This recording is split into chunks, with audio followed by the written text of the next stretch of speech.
하나님이 주신 율법의 계명을 잘못 해석하고 잘못 가르쳤던 바리새인들의 가르침에 대해서 예수님께서 그 율법을 주신 목적과 이유는 그런 의미가 아니고 하나님이 이렇게 살려고 주신 것이다. 그건 이런 의미다. 이렇게 바로 잡아주는 말씀을 공부하고 있습니다. 그게 이제 산상설교에 6가지가 나온다 그랬죠. 그래서 6가지 반제 그렇게 말한다 그랬어요. 그 중에서 이제 오늘은 이혼에 대한 가르침입니다.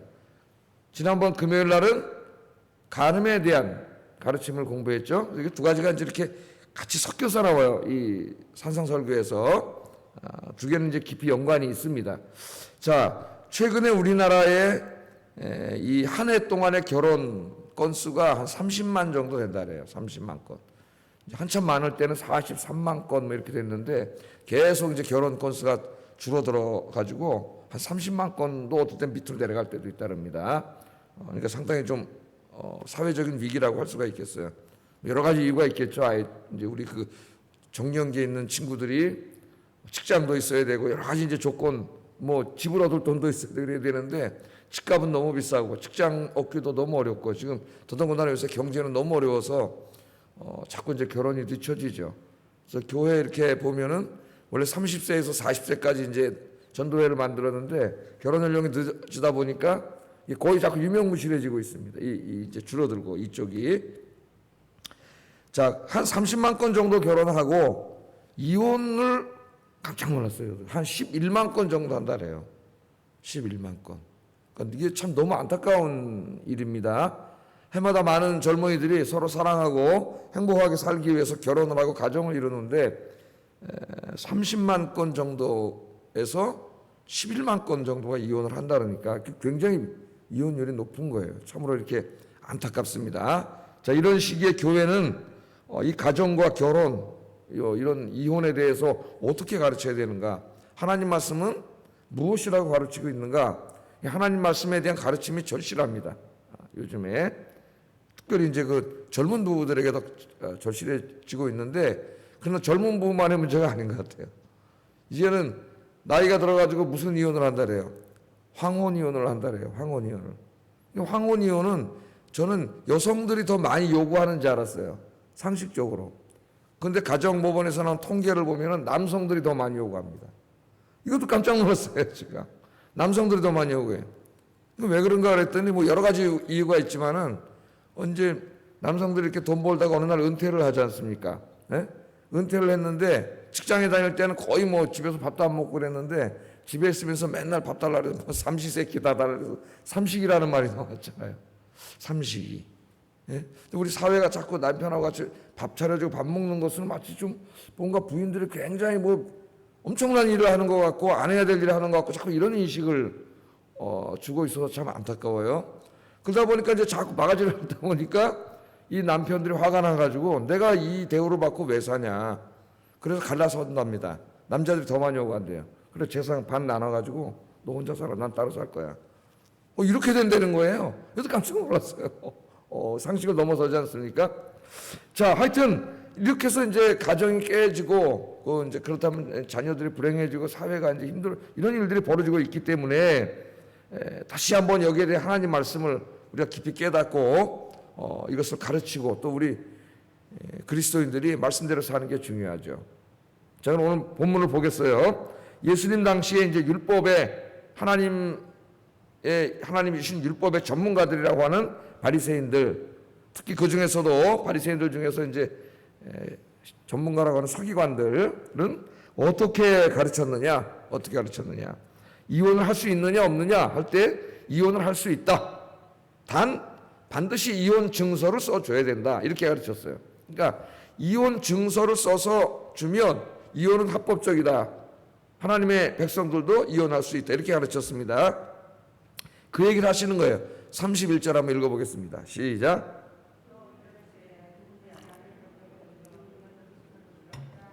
이렇게 가르치잖아요. 근데 바리새인들이 그냥 막 자기 마음대로 이렇게 주장한 게 아니고 하나님 주신 율법의 말씀을 자기 나름대로 해석해서 적용을 한 거예요. 그 말씀이 어디 있냐면은 여러분 신명기 한번 꼭 이렇게 덮어놓고 표시를 해놓고 신명기 24장을 한번 찾아보세요.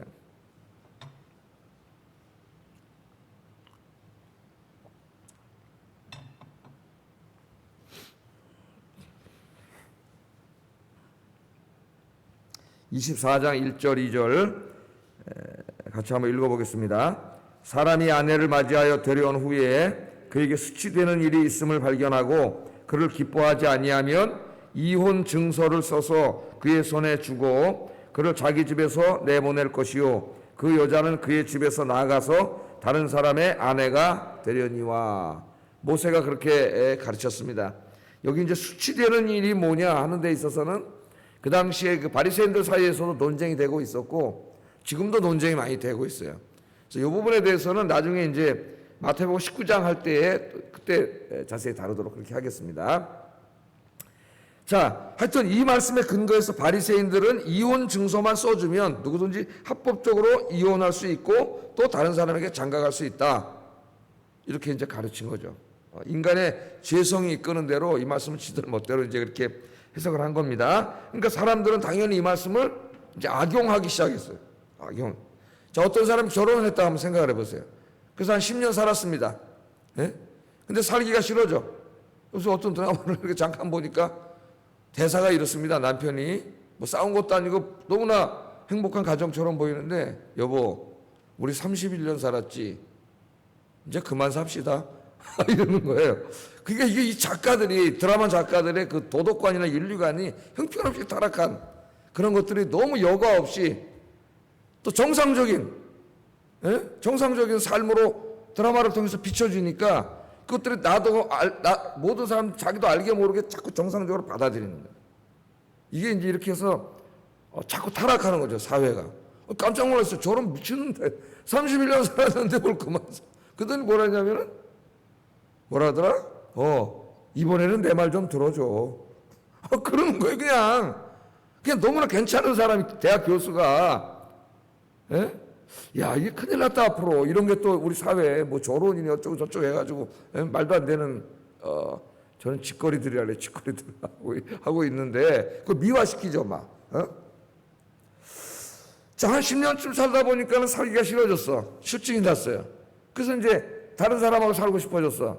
근데 결혼한 상태에서 다른 사람들하고 그렇게 하면 어떡하라 그랬어요? 간음죄잖아, 간음죄. 우리 배웠잖아요, 금요일 날. 율법에 의하면 돌로 쳐 죽이게 돼 있습니다. 그러니까 할 수가 없어요. 예? 근데 이제 이 말씀을, 특별히 이 신명기 24장의 말씀을 잘못, 이걸 해가지고, 이혼 증서 써주면 된다. 그래서 이혼 증서 써주고, 이혼을 하고, 딴 사람한테 장가가는 거죠. 예? 지금 21세기로 말하면 이제 뭐 시집가고 장가가고 막 그러는 거예요. 지금도 우리 어떻게 돼, 이혼해? 누가 허락해줘야 돼요, 지금은? 지금도 이 바리새인들 같은 사람이 있죠. 누구예요? 판사들 있죠. 판사. 법원에 가서 법원에 가서 이렇게 둘이 해가지고 판사가 이혼 증서 써주면은 이혼하는 거예요. 그냥 깨지는 거예요. 합법적으로. 지금도 똑같아요. 자, 우리도 이제 이런 비슷한 시기에 살고 있는데 더더군다나 이 바리새인들의 율법 해석에 대해서 이게 옳은 거냐? 정말 이게 신명기 말씀이 이혼 증서 무조건 써주고 다 이혼하라 그런 거냐? 여기 대해서 한번 생각을 해볼 필요가 있죠. 그런데 이 말씀에 대해서 예수님은 이렇게 가르치셨어요. 그건 잘못된 거라는 거죠. 32절 한번 읽어보겠습니다. 32절 시작.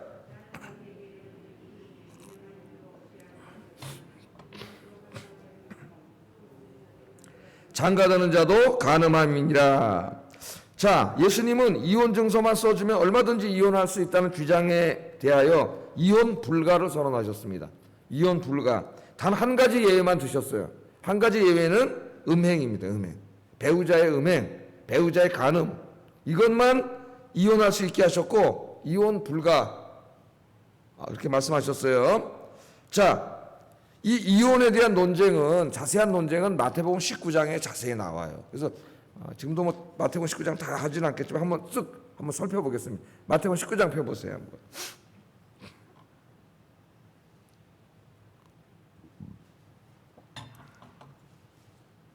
여러분 이제 우리 그리스도인들은 예수님 말씀대로 살아야 돼요.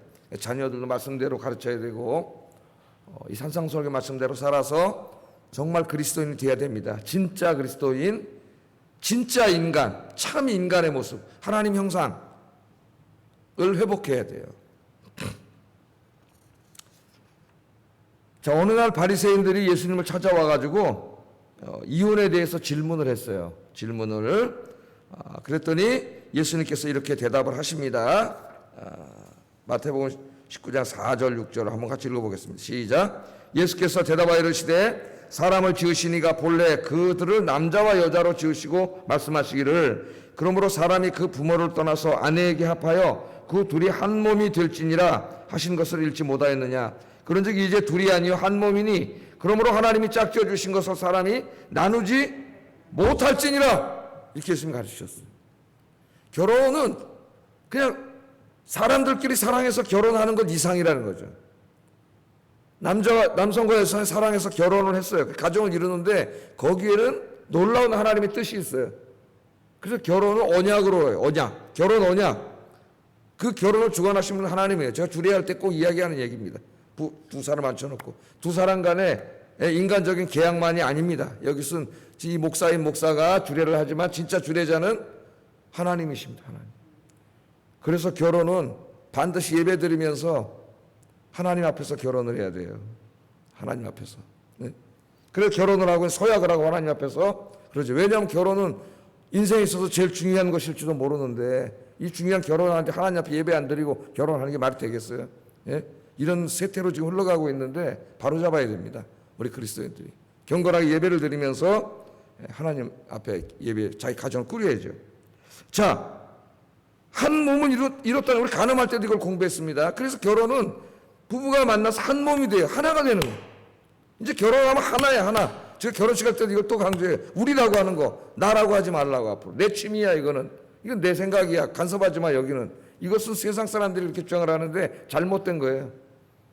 하나님은 결혼한 다음에 한 몸이라 그랬어요. 이제는 우리입니다. 우리. 함께 해야 돼요. 함께. 내가 아무리 내 취미라도 상대방이 너무 이것을 견딜 수 없으면 안 하는 게 옳아요. 또 반대로 저 사람이 저걸 너무 좋아하면은 내가 조금 그게 싫어도 어떻게 양보하는 게 옳아요.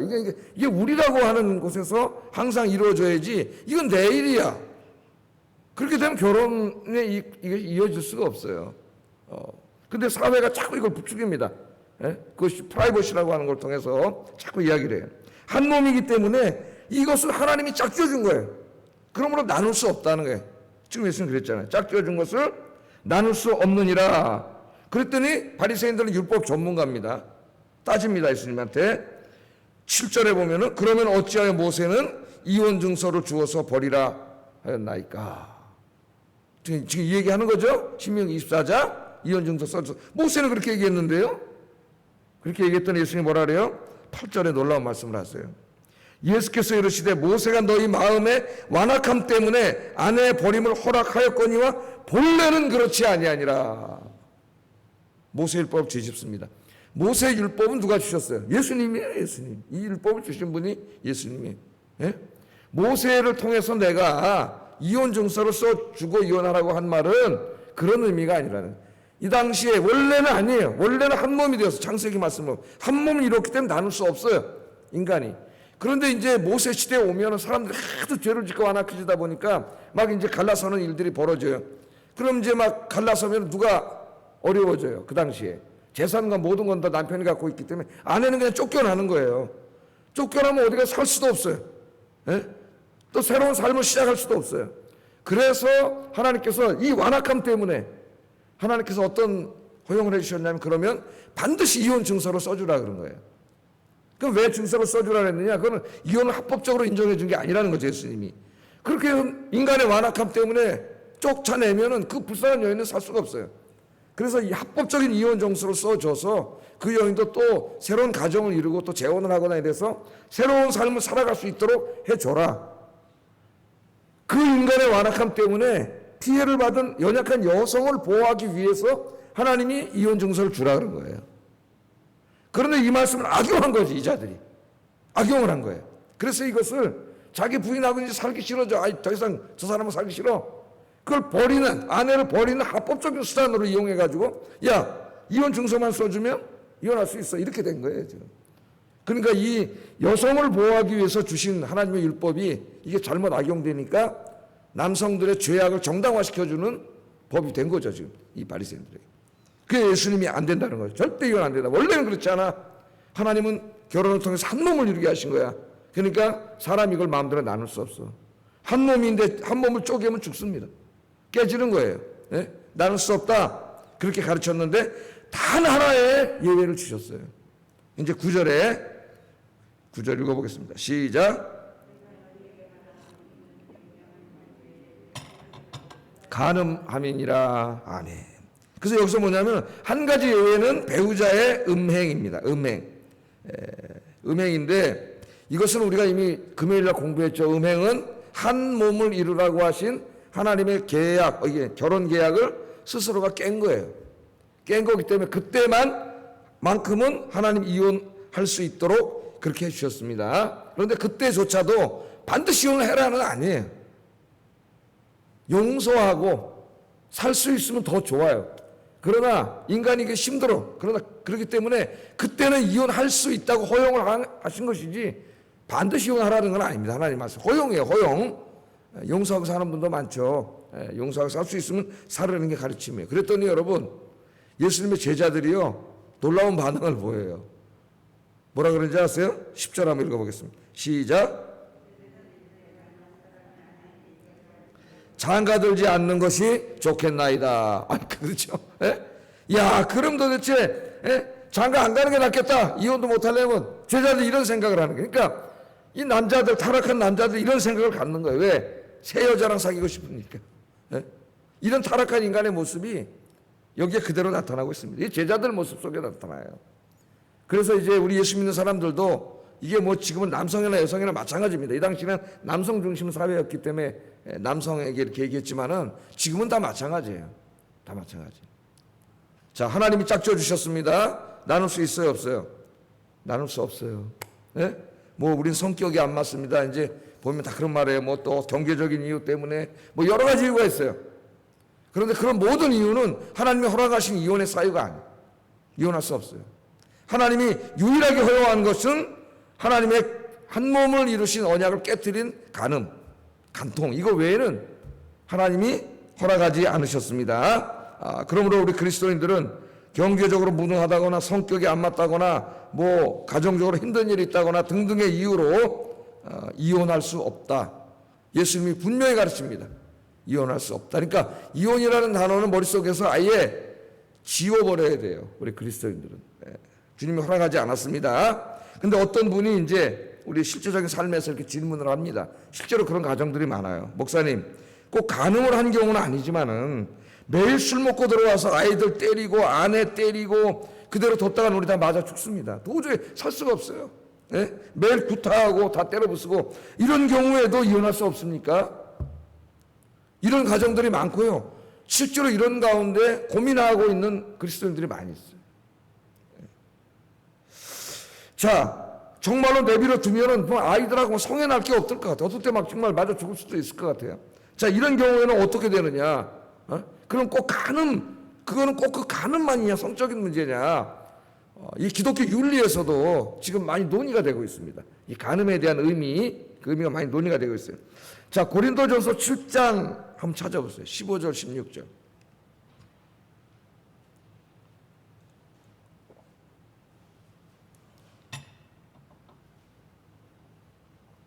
자, 고린도전서 7장에 보면은 새로운 상황에 직면하게 됩니다. 사도 바울이. 왜냐하면 이제 복음을 들고 이교 사회로 나갔죠. 이방 사회로.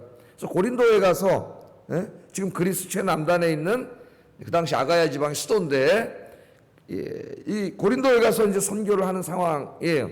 그러니까 이제 전도를 하다 보니까 다 안 믿었잖아요, 부부가. 근데 어느 날 아내만 먼저 예수를 믿었을 수도 있고 남편만 먼저 예수를 믿었을 수도 있어요. 그래서 주일에서 예배를 드리는데 아내만 교회하고 남편은 안 오는 상황이 벌어지죠. 우리나라도 다 마찬가지로 지금 그런 경우가 많이 있습니다.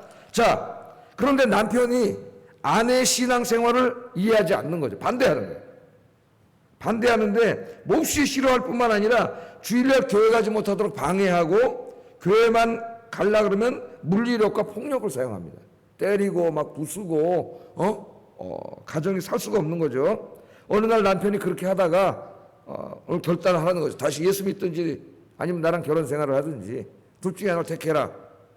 이래서 정말 이 사람과 계속 살아야 하는 것과 신앙생활이 마지막으로 진짜 어떻게 할 수가 없는 정말 그런 경우가 되면 어떡하느냐. 그때 어떡하라 그랬어요? 어떡하라 그랬어요? 말씀 읽어보면은 그때 이혼할 수 있다 그랬습니다. 사도 바울이. 놀라운 말이에요. 예수님은 간음 외에는 이혼할 수 없다 그랬습니다.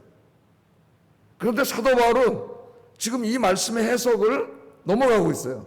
고린도에 가서 설교하면서 자기 아버지가 그런 경우가 생기는 거야. 또 여성 교회로 왔는데 그 예배를 드리는데 그 다음 날이니까 막 이렇게 얼굴이 되고 막 이렇게 되고 두드러 맞고 맨날 다 때려 부수고 막 그런 나 교회까지 와서 머리채 잡고 나가고 막 옛날 진짜 그런 거 있었죠. 막 술 먹고 도저히 막 예수 믿느냐 이걸 결단해야 될 때가 오면 그때는 이혼할 수 있다 그래요.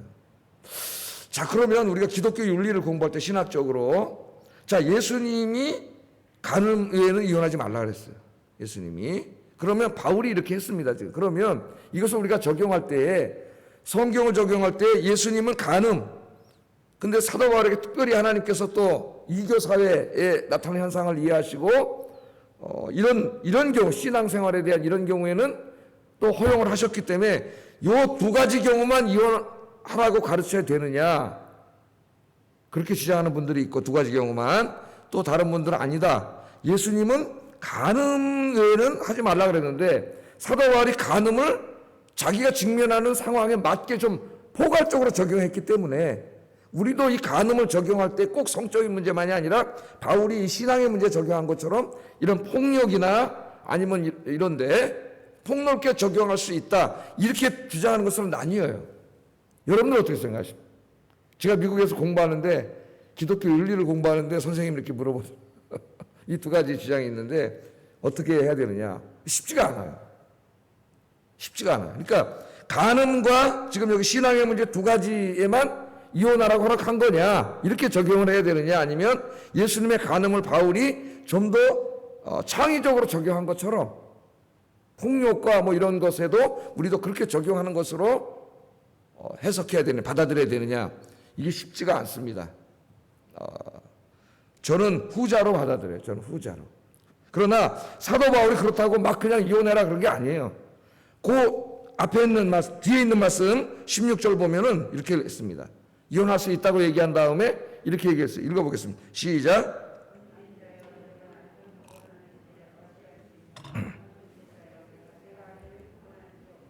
예.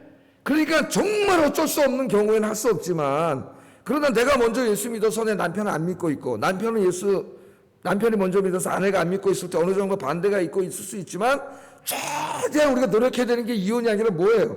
기도하고 서로 사랑해서 그 배우자를 하나님께로 구원하는 인도해 오는 게 우리 그리스도인이 해야 될 일이라는 거야. 그 일을 우리가 해야 되는데 그걸 다 했는데도 정말 안 되고 막 진짜 막 이 상태까지 왔을 때 그때를 말하는 거예요. 그래서 그 앞절에 있는 13절 14절에 이미 이렇게 말씀하셨어요. 한번 읽어보겠습니다. 시작. 아내와 함께 살기를 좋아하거든 그 남편을 버리지 말라. 믿지 아니하는 남편이 아내로 말미암아 거룩하게 되고 믿지 아니하는 아내가 남편으로 말미암아 거룩하게 되나니 그렇지 아니하면 너희 자녀도 깨끗하지 못하니라. 그러나 이제 거룩하니라. 그러니까 내가 먼저 믿었는데 내 배우자는 안 믿어요. 그래서 내가 교회를 가는데 같이 살기를 원해. 예? 그런데 신앙이 다르니까 나 이혼할래. 그렇게 하면 안 된다는 거예요. 그래서 이 바울의 전체를 다 읽으면은 그렇게 신앙이 달라서 때로는 반대도 있고 약간의 박해가 있지만 그러나 우리가 기도하면서 최선을 다해서 우리가 해야 될 일은 안 믿는 배우자를 설득하고 그를 전도해서 예수 믿게 하고 함께 교회 다니는 게 목표예요. 그렇게 해야 될 일을 최선을 다하고 있지만 맨날 몇 년 동안 진짜 그게 되지가 않고 정말 어떤 때 막 때리고 막 정말 어떻게 할 수 없는 마지막 단계에 오면은 그때는 이혼할 수 있다. 그렇게 가르친 거지 이혼하라는 말이 아닙니다. 무슨 말인지 이해가 되시죠? 네. 그래서 아까 했던 그 질문 굉장히 제일 많이 받는 질문이에요.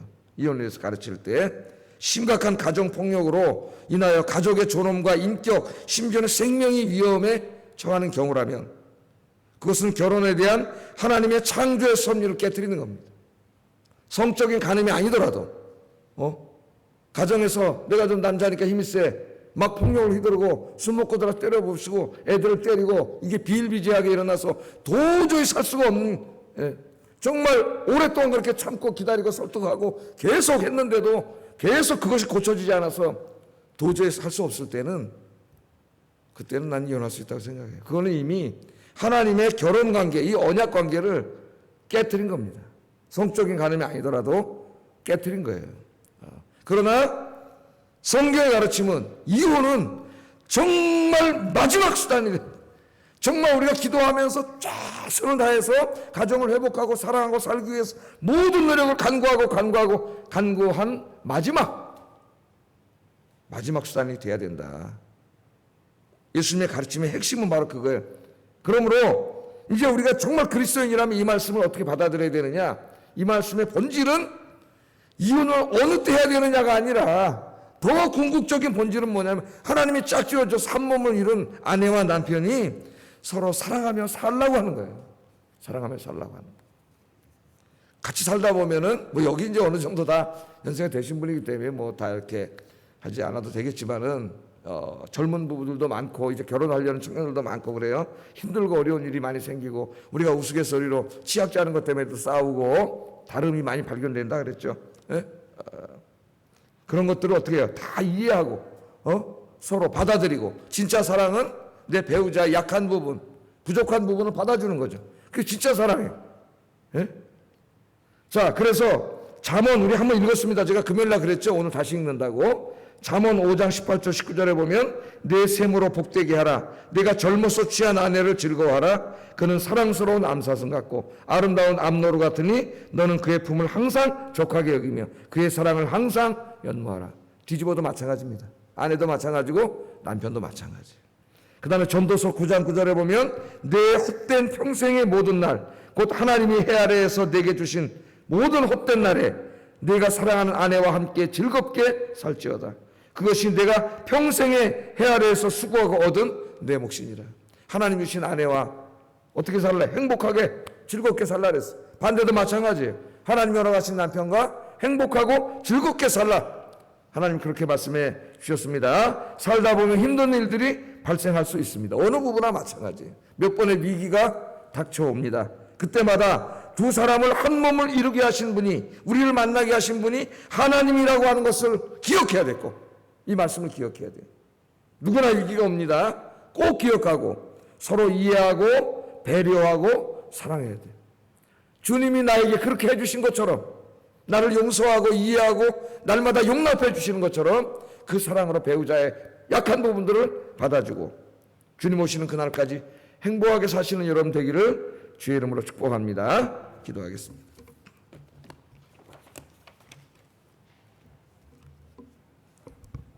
자, 나와 아내 혹은 남편을 만나게 하셔서 한 몸을 이루게 하신 분이 하나님이십니다. 하나님 절대로 잊으면 안 돼요. 가정을 허락하시는 하나님께 오늘 감사기도 하시기 바랍니다. 두 번째는 살다 보면 힘들고 어려운 일들, 위기 같은 것들이 다가오겠지만 한 몸을 이루게 하신 분이 하나님이라고 하는 것 기억하면서 서로 이해하고 용납하고 용서하고 배려하고 사랑하며 살게 하여 주시옵소서. 우리 기도하겠습니다. 사랑과 은혜가 충만하신 아버지 하나님, 지난주에는 간음에 대해서, 이번 주에는 이혼에 대해서 공부했습니다. 30만 쌍이 결혼을 해서 11만 쌍이 이혼을 한다고 하니 너무나 가슴이 아픕니다. 사랑하는 젊은 청춘들이 사랑해서 결혼을 했는데 그것도 3년 이내 5년 이내 가정이 다 깨진다고 하니까 이걸 어떻게 해야 되는지 너무나 마음이 안타깝습니다. 우리는 다시 성경으로 돌아가야 하고 성경의 하나님의 말씀을 우리 자녀들에게 가르치고 또 우리 자신에게 가르쳐야 합니다. 주님의 말씀을 마음에 새기게 하여 주시옵소서. 내 남편을 만나게 하신 하나님, 내 아내를 만나게 하신 분이 바로 하나님이십니다. 하나님이 우리를 만나게 하셔서 가정을 이루게 하시고 한 몸을 이루게 하셨사오니 늘 내 남편에 대해서 아내에 대해서 감사하며 살아가는 저희들이 되게 하여 주시옵소서. 그러나 살다 보면 힘든 일들이 다가옵니다. 고통스러운 일들이 다가옵니다. 갈라서고 싶은 마음이 들 때도 있습니다. 그때마다 이 사람을 만나게 하신 분이 하나님이라고 하는 것을 우리가 늘 기억하면서 서로 용납하고 이해하고 배려하고 사랑하면서 오늘 주님이 주신 말씀처럼 하나님이 젊어서 허락하신 아내와 남편 행복하게 살 수 있도록 주님 인도해 주시옵소서. 예수님 이름으로 기도드립니다. 아멘. 하늘에 계신 우리 아버지여, 이름이 거룩히 여김을 받으시오며 나라의 마옵시며 뜻이 하늘에서 이룬 것 같이 땅에서도 이루어지이다. 오늘날 우리에게 일용할 양식을 주옵시고 우리가 우리에게 죄 지은 자를 사하여 준 것 같이 우리 죄를 사하여 주옵시고 우리를 시험에 들게 하지 마옵시고 다만 악에서 구하옵소서. 대개 나라와 권세와 영광이 아버지께 영원히 있사옵나이다. 아멘. 예, 말씀을 생각하면서 기도하시고요. 여러분 가정을 위해서 또 여러분 부부 삶을 위해서 기도하시고 자녀들을 위해서 우리 젊은이들의 가정을 위해서 여러분 기도해 주시기 바랍니다.